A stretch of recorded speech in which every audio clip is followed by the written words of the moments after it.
नमस्कार दोस्तों, आप सभी का नूतन विजडम के हिंदी माध्यम चैनल में स्वागत है।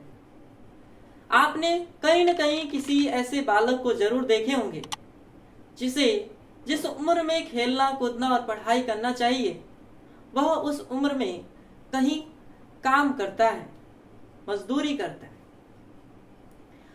जिसे जिस उम्र में स्कूल की घंटी के आवाज से जगना चाहिए उस उम्र में वह काम के औजारों के आवाज से जगता है। तो हम बात करने वाले हैं ऐसे ही समाज की कुछ कड़वे सच्चाई के बारे में जो आने वाले भविष्य को अंधकार की तरफ लेके जा रहा है। तो आज है 4 जून। 4 जून को खास महत्वपूर्ण दिवस मनाया जाता है, अंतर्राष्ट्रीय निर्दोष बाल पीड़ित दिवस। अंतर्राष्ट्रीय निर्दोष बाल पीड़ित दिवस, international day of innocent childrens victims of aggressions.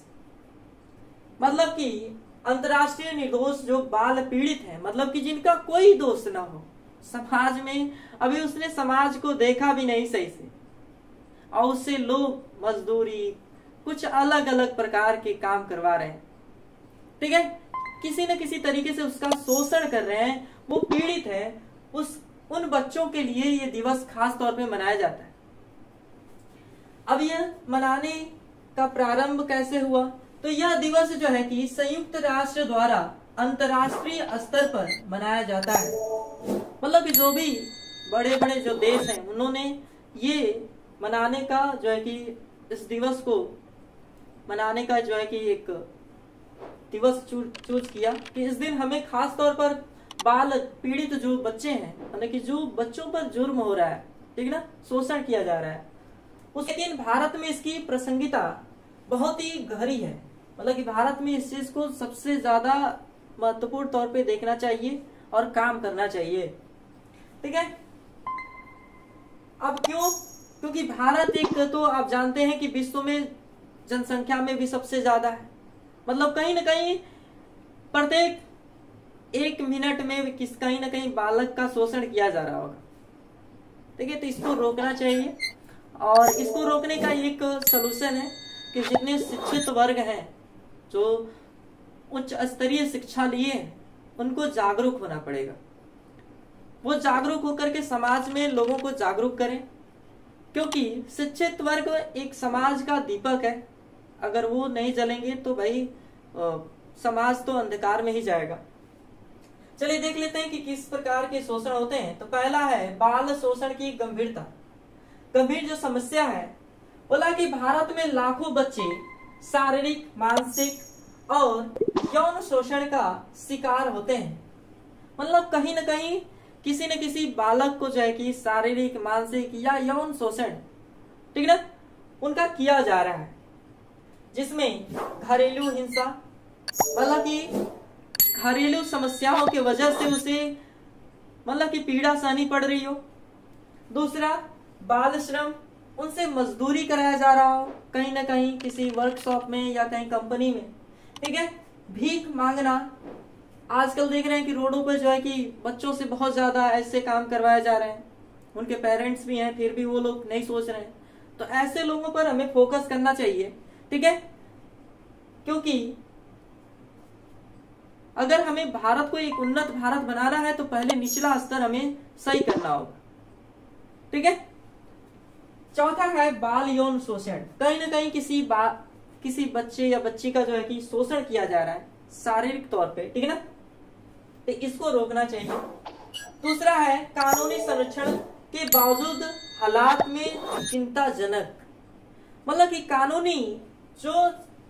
कानून इस पे बने हुए हैं फिर भी जो है कि समस्या जो है कि चिंताजनक बनी हुई है। तो इन चीजों पे हमें फोकस करना चाहिए, ठीक है।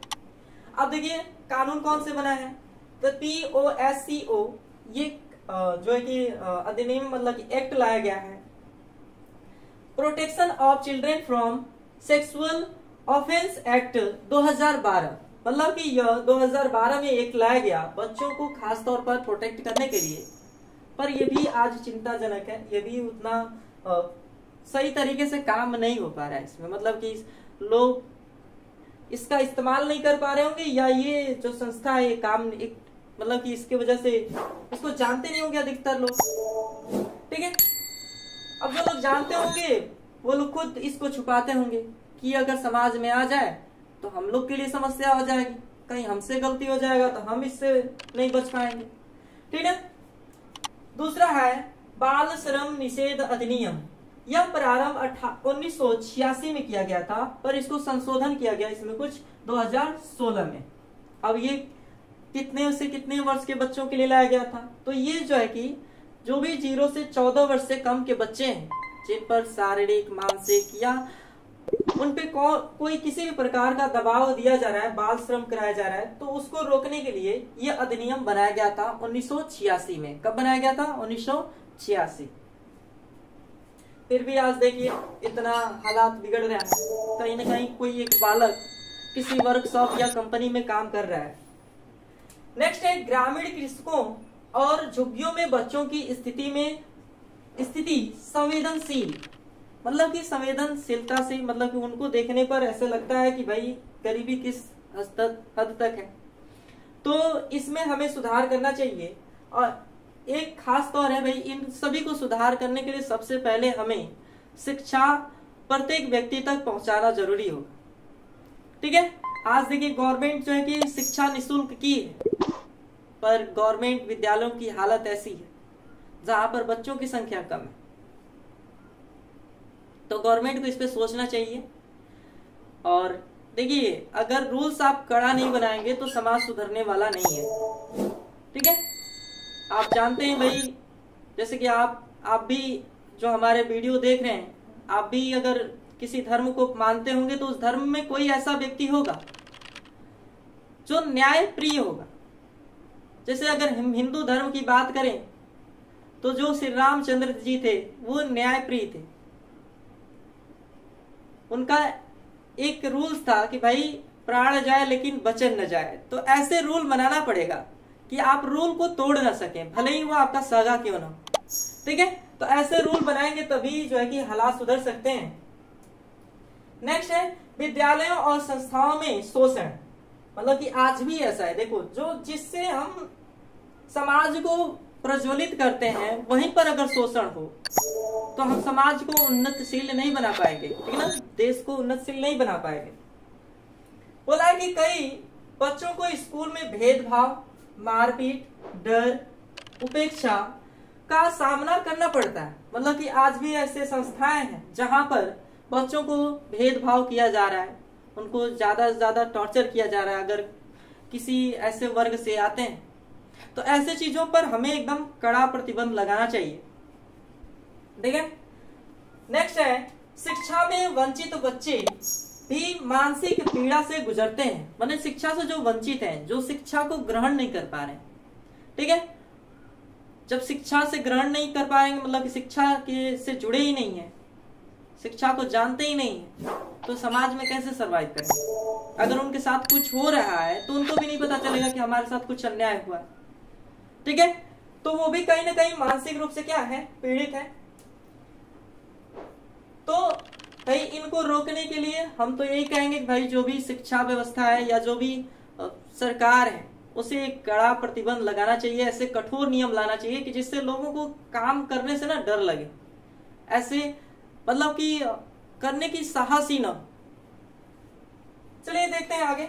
बोला कि बचपन को केवल पढ़ाई, खेल और सपनों का समान होना चाहिए, ना कि डर और दर्द का। देखिए यहाँ पर एक स्लोगन है कि बच्चों को केवल पढ़ाई, खेल और सपनों का समय होना चाहिए। जो बचपन होता है ना बच्चों का, वो पढ़ने का होता है, खेलने का और सपने देखने का होता है। क्योंकि बचपन में ही अगर सपने नहीं देखेंगे तो आगे चल करके रास्ते कैसे चयनित करेंगे। पर वैसे जगह पर आज हमारा समाज जो है कि डर और दर्द का बन चुका है। डर और दर्द का, जो बच्चों का जो है कि जिस उम्र में उन्हें सोचना चाहिए कि हमें ये स्वप्न देखना चाहिए, हमें ये करना चाहिए, उस एज में जो है कि डर रहे हैं और किसी न किसी पीड़ा से जूझ रहे हैं। तो ये हमें भाई समझना चाहिए। अगर आप पेरेंट्स हैं तो अपने बच्चों के बारे में ऐसा सोचें। ठीक है।